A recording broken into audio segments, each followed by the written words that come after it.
Olá, meus amores, tudo bem? Vamos encerrar esse capítulo 6? Então, a partir da página 90, tá? Se possível, abram o livro de vocês, porque a gente tem bastante imagem nessa matéria, tá bom? Então, o nosso assunto hoje, nós vamos começar a falar de cadeia e teia alimentar. Vocês já devem ter visto um pouco disso lá no quinto ano, tá? No Fundamental 1. Então, agora a gente vai relembrar e aprofundar um pouquinho mais, tá? Lembrando do que a gente viu aula passada, sobre produtor, consumidor e decompositor, tá bom? Então, a princípio, a gente tem que saber, lembrar, que todos os seres vivos se interrelacionam de maneira direta ou indireta. Por exemplo, o carnívoro, ele pode não comer o produtor, mas ele depende do que come o produtor, né? Do que se alimenta dele, do herbívoro, por exemplo, tá bom? Então, essas relações podem ser diretas ou indiretas. Então, um indivíduo pode precisar do outro, se relacionar com o outro diretamente ou indiretamente. A gente vai ver isso representado nas cadeias alimentares, porque as cadeias alimentares são representações de consumo, né? De que um ser vivo é consumido por outro, tá? Então, eu trouxe aí para vocês, do lado esquerdo da pirâmide, a gente tem aí mostrando os níveis, né, básicos de uma cadeia alimentar, mostrando que todo mundo depende da luz do sol, porque sem a luz do sol nós não temos produtores, sem produtores não temos consumidores. Então aí já mostra uma relação indireta, tá bom? Então a base da cadeia alimentar sempre vai ser um produtor, tá?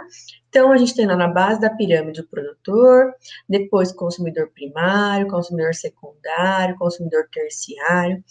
Essa relação de consumo, ela pode acontecer em vários níveis, tá?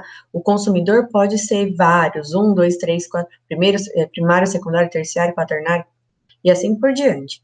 Isso vai diminuindo, depois vocês vão aprender isso lá no ensino médio, sobre a pirâmide de energia, tá bom? Mas isso não vem ao caso agora. Só quero que vocês saibam que existem quantos níveis forem necessários, não necessariamente só um, dois ou três, tá?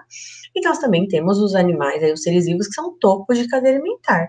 Por exemplo, o ser humano, a gente pode colocar ele no topo de uma cadeia alimentar, tá bom? Dependendo da situação, igual um leão, dependendo de uma relação que a gente estude, ele pode ser o topo da cadeia alimentar, tá?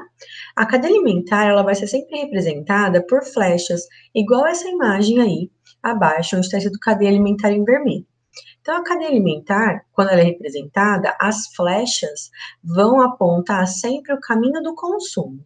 Então, por exemplo, aí, o capim, ele é consumido pelo rato, que é consumido pela cobra. Ou seja, a cobra come o rato, que come o capim. Tá bom? Então, é assim a representação da cadeia alimentar. O livro de vocês trouxe essa imagem bem bonita, mostrando aí uma cadeia alimentar. Então, mostra ali o capim sendo comido pela capivara, então servindo de alimento, né? A capivara consumindo o capim e a onça consumindo a capivara. E aqui no cantinho, em cima da pedra, a gente tem uma ave em decomposição e exemplos aí de fungos decompositores. Então, aqui nessa imagem, nós temos produtores, consumidor primário, consumidor secundário e decompositor, tá? Então, nós vamos ter quem é produtor aí? O capim. Quem é consumidor primário? A capivara, que é um herbívoro. Quem é o consumidor secundário? A onça pintada. E quem são os decompositores? Os fungos, nessa imagem, tá bom? Aí, nós entramos no assunto de teia alimentar. A teia nada mais é do que um conjunto de cadeias, aonde a gente tem que um indivíduo faz parte de vários níveis daquela nossa pirâmide. Então, olha um exemplo aí, ó. A gente tem na primeira coluna os produtores, na segunda consumidores de primeira ordem, que são os primários, os secundários e os terciários. Só que a gente vai notar, por exemplo, que ó, o coelhinho, ele come a verdura, então a verdura é consumida pelo coelho, e o coelho é consumido pelo gavião. Então, o gavião, que está lá na terceira ordem nessa representação, na verdade, ele está ocupando nessa cadeia alimentar isolada a segunda ordem, como consumidor secundário. Então, ele está ocupando, e na cadeia alimentar, uma posição, e na teia alimentar, uma outra posição. Então, eu quero que vocês saibam, basicamente, é que teia alimentar é um conjunto de cadeias interrelacionadas. Porque a gente não tem assim, ah, não, o coelho só come a verdura. Ele pode comer outras coisas. Ah, não, a zebra só come aquela determinada árvore. Não, ela pode comer outras coisas. O gavião só come a raposa. Não, ele come também vários outros alimentos. Tá? Então, a gente não pode limitar em cadeias. A gente tem que colocar todas as cadeias juntas numa teia. O nome é teia porque parece uma teia de aranha, né? Forma aí uma baguncinha de flechas. Tá bom? O livro de vocês também trouxe essa imagem linda, mostrando a teia. Então, ó, a preguiça consome as folhas, o gavião consome a preguiça. Ao mesmo tempo, o gavião também consome a serpente, que consome o rato e também consome o sapo. O sapo consome a borboleta consome o néctar da orquídea, enquanto o rato, que é consumido pela serpente, também consome o capim. Então, a gente vê aí uma teia alimentar. Por quê? Está um conjunto de cadeias. A gente pode isolar aí nessa relação, vamos ver quantas cadeias. A primeira cadeia seria folha, preguiça, gavião, uma cadeia. Capim, rato, serpente, gavião, duas cadeias. Orquídea, borboleta, sapo e serpente, três cadeias. Tá? Então, a teia, nesse caso, é um conjunto de cadeias. Tá bom? Sobre equilíbrio e desequilíbrio, o que a gente vai conversar sobre isso?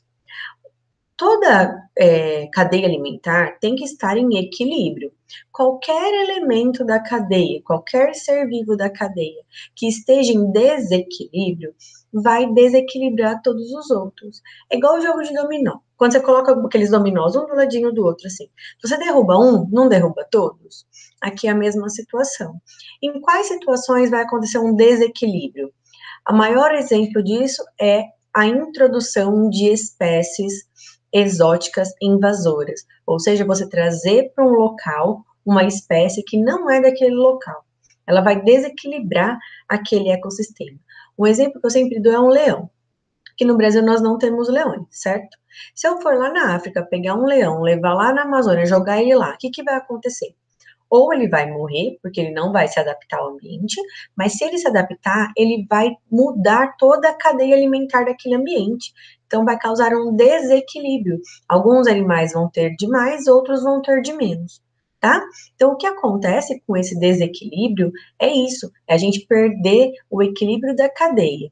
O que mais pode acontecer? Por exemplo, uma doença acometer, por exemplo, aí nessa imagem, as borboletas. Então, a gente tem aí um exemplo de cadeia alimentar.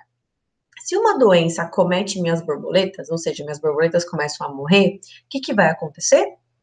Meus sapos vão começar a aumentar. Por quê?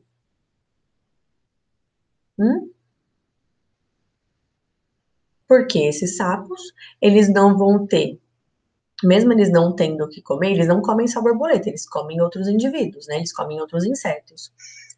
As cobras vão diminuir.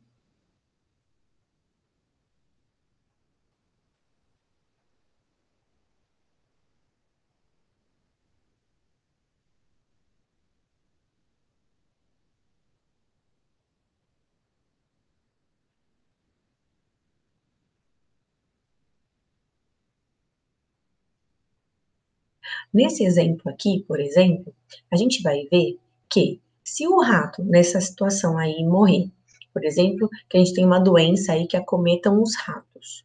Se os ratos morrerem, o que vai acontecer com as cobras? Elas vão diminuir. Por quê? Porque ela se alimenta do rato. Se ela não tem o que comer, ela acaba diminuindo de quantidades no ambiente. Se eu tenho menos cobra, o que vai acontecer com o sapo, que também é consumido pela cobra? Vai aumentar. O que vai acontecer com esse sapo, com essa borboleta, então? Vai diminuir, porque o sapo vai comer, vai ter muito mais sapo para o número de borboletas que nós tínhamos no ambiente. Então, tudo isso desequilibra todo o ecossistema. Entenderam? Com a questão do desequilíbrio, tudo tem que estar equilibradinho. Se algum fato, se algum indivíduo estiver em maior quantidade ou em menor quantidade, vai desequilibrar o resto da cadeia alimentar. Por quê? Se eu tenho mais consumidor, eu tenho menos presa, certo?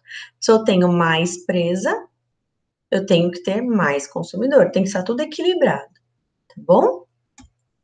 E, em resumo, aí o que a gente viu nesse capítulo? A gente viu a diferença entre produtor, consumidor e decompositor. A gente viu que são animais herbívoros, carnívoros e onívoros.